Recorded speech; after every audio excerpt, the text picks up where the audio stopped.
اعوذ باللہ من الشیطان الرجیم بسم اللہ الرحمن الرحیم۔ آج کی حدیث حضرت ابو ہریرہ رضی اللہ تعالیٰ عنہ رسول اللہ صلی اللہ علیہ وسلم سے ارشاد فرماتے ہیں کہ اللہ تعالیٰ کے یہاں 100 رحمتیں ہیں،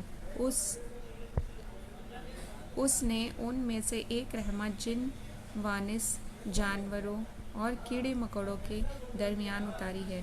اسی ایک حصے کی وجہ سے وہ ایک دوسرے پر نرمی اور رحم کرتے ہیں۔ اسی کی وجہ سے وہ وحشی جانور اپنے بچے پر شفقت کرتا ہے، اور اللہ تعالیٰ نے 99 رحمتوں کو قیامت کے لیے رکھا ہے، ان کے ذریعے اپنے بندوں پر رحم فرمائیں گے۔ ایک روایت میں یہ بھی ہے کہ قیامت کا دن ہوگا تو اللہ تعالیٰ اپنی ان 99 رحمتوں کو اس دینوی رحمت کے ساتھ ملا کر مکمل فرمائیں گے، پھر 100 کی